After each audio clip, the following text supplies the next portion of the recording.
हाँ जी, आज आपका जो टॉपिक है वो है वाच्य। वाच्य किसे कहते हैं?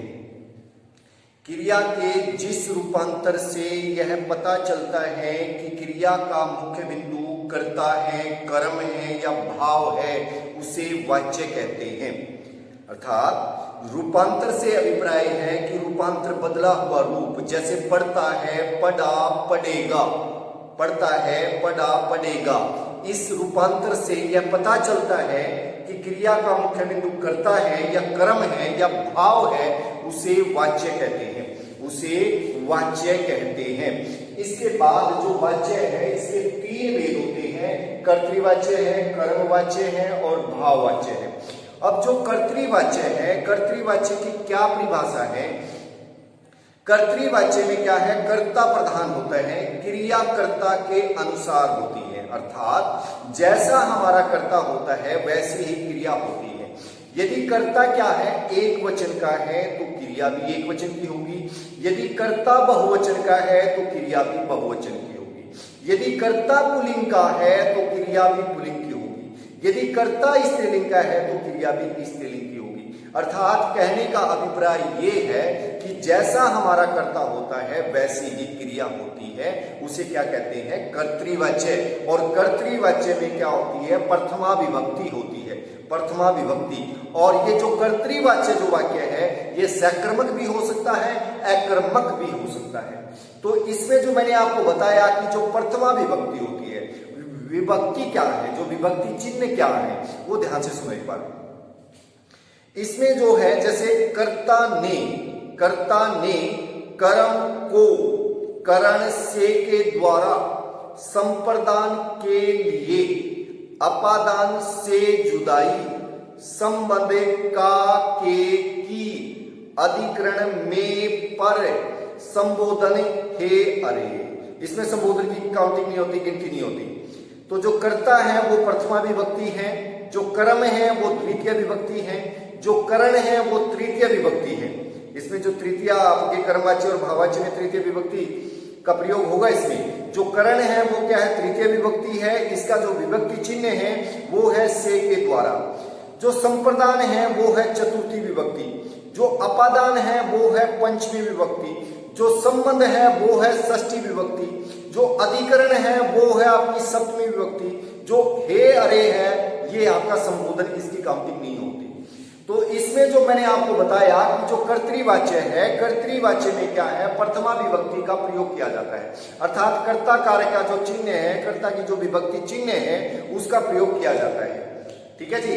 तो और इसके बाद मैंने इसमें बताया कि जो सकर्मक और अकर्मक, ये जो कर्तृवाच्य जो वाक्य है, ये आपका सकर्मक भी हो सकता है और अकर्मक भी हो सकता है।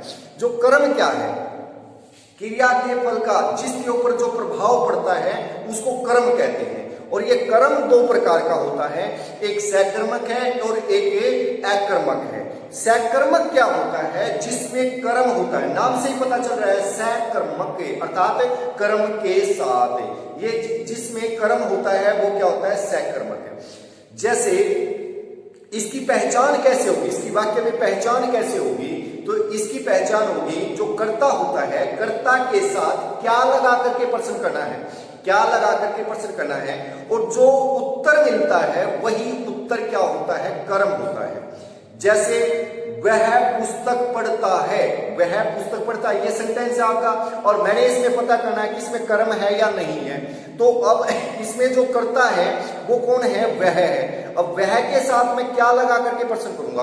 वह क्या पढ़ता है? तो इसका आंसर मुझे मिला पुस्तक पढ़ता है, पुस्तक पढ़ता है। तो इसमें जो पुस्तक शब्द आया, पुस्तक है, ये क्या हो गया? कर्म हो गया। जैसे मैं दूध पीता हूं, मैं क्या पीता हूं? दूध पीता हूं। तो दूध क्या हो गया? कर्म हो गया। समझ में आया? इसके बाद जो अकर्मक है, अकर्मक क्या होता है? नाम से पता चला है, इसमें क्या है? कर्म नहीं है। इसमें क्या है? कर्म नहीं है। और इसमें भी जैसे कर्ता के साथ क्या है? क्या लगा करके प्रश्न किया जाता है, और इसमें जब उत्तर नहीं मिलता, कोई भी आंसर नहीं मिलता, तो वो क्या होता है? उसमें इसका मतलब क्या होगा? उसमें कर्म नहीं है। जैसे वह पढ़ता है, वह पढ़ता है, ये सेंटेंस है, और इसमें वह क्या है, करता है। कर्ता के साथ में क्या क्या लगा करके प्रश्न करता हूं, तो वह क्या पढ़ता है, तो इसका कोई आंसर नहीं मिला। तो इसका मतलब क्या हो गया, ये अकर्मक है, इसमें कर्म नहीं है। ये आपने क्या है, जो सकर्मक और अकर्मक इस प्रकार से क्या है, इसकी आपने पहचान करनी है। मैंने आपको क्या है, कर्तृवाच्य बताया, कर्तृवाच्य की परिभाषा बताई कि जो कर्तृवाच्य होता है कर्ता में प्रथमा विभक्ति होती है, क्रियाकर्ता के अनुसार होती है। ठीक है जी। इसके बाद जो आपका जो आता है कर्मवाच्य, कर्मवाच्य में क्या होता है, जो कर्मवाच्य में कर्म प्रधान होता है, कर्मवाच्य में कर्म प्रधान होता है, क्रिया कर्म के अनुसार होती है, कर्ता में तृतीया विभक्ति होती है। इसमें हमने क्या है, जो कर्मवाच्य जो वाक्य है, इसमें हमने कर्ता नहीं देखना कि कर्ता हमारा एक वचन का या बहुवचन का है। इसमें हमने क्या करना है, कर्म को देखना, कर्म को, कर्म क्या है। यदि हमारा कर्म क्या है, एक वचन का है, तो क्रिया भी हमारी एक वचन की होगी। यदि कर्म हमारा बहुवचन का है, तो क्रिया भी बहुवचन की होगी। यदि कर्म हमारा पुल्लिंग का है, तो क्रिया भी पुल्लिंग की होगी। यदि कर्म हमारा स्त्रीलिंग का है, तो क्रिया भी स्त्रीलिंग होगी। कहने का अभिप्राय ये है कि जैसा हमारा कर्म है, उस कर्म के अनुसार ही क्रिया होगी, और कर्ता में तृतीय विभक्ति होगी, से या के द्वारा का प्रयोग किया जाएगा। इसके बाद आपका जो आता है भाववाच्य, भाववाच्य में क्या होता है, भाव प्रधान होता है। भाववाच्य में क्या होता है, भाव प्रधान होता है, और कर्ता में क्या होती है, तृतीय विभक्ति होती है, तृतीया से। इसमें मुख्य क्या होता है, से, मुझ, और नकारात्मक अर्थ में होता है, मुझसे खाया नहीं जाता, मुझसे लिखा नहीं जाता, मुझसे चला नहीं जाता, ठीक है, मुझसे पढ़ा नहीं जाता। ठीक है, ये क्या हो गया आपका भाववाच्य, ये क्या हो गया आपका भाववाच्य। तो इसके बाद इसमें जो आपका है, जब आप इसको वाच्य परिवर्तन करोगे, इसको बदलोगे, कर्तृवाच्य को कर्म में बदलोगे, कर्म को कर्तृ में बदलोगे, कर्तृवाच्य को भाववाच्य में बदलोगे, उसको बदलने का जो एक नियम है, आपने सबसे पहले क्या है, जो वाक्य है, वाक्य में ये देखना है कि ये जो वाक्य है, जो क्रिया से पता चलेगा, क्रिया क्या है, वर्तमान काल की है, भूतकाल की है, भविष्य काल की है। यदि वर्तमान काल की है, तो जब चेंज करेंगे तो वर्तमान काल में ही चेंज करना है। यदि भूतकाल की है, यदि भूतकाल की है, जब हम चेंज करेंगे तो क्रिया भूतकाल की ही रहेगी। यदि भविष्य काल की है, तो भविष्य काल जब चेंज करेंगे तो वो क्रिया क्या है, भविष्य काल में ही रहेगी। तो कहने का अभिप्राय ये है कि जब जो भी वाक्य होता है, जिस भी काल में होता है, उसी काल में चेंज करना है, उसी काल में चेंज करना है। इसके बाद इसमें क्या है, जैसे जो क्रिया का जो मूल रूप होता है, क्रिया का जो मूल रूप होता है, मूल रूप क्या होता है, धातु होती है। क्रिया का जो मूल रूप होता है, धातु होती है। जैसे ये है, जैसे पढ़ता, पढ़ा, पढ़ेगा, दौड़ता, दौड़ा, दौड़ेगा, चलता, चला, चलेगा। इनमें क्या है, जो मूल धातु है, जो क्रिया है, जो मूल है, वो पढ़ है, चल है, दौड़ है। ठीक है, ये क्या है, इसमें मूल धातु है। लेकिन जब हम इसको बदलेंगे, सेंटेंस को चेंज करेंगे, वाक्य को बदलेंगे, तो इसमें क्या है, हमने इसका प्रयोग करना है, या तो आ का प्रयोग करना है, या का प्रयोग करना है, या ई का प्रयोग करना है। इन तीनों वर्णों में से किसी एक वर्ण का क्या है, प्रयोग करना है। जैसे वह पुस्तक पढ़ता है, तो इसका हो जाएगा उसके द्वारा पुस्तक पढ़ी जाती है। जो मूल धातु क्या है, पढ़ है, पढ़ में मैंने क्या किया, ई का प्रयोग किया।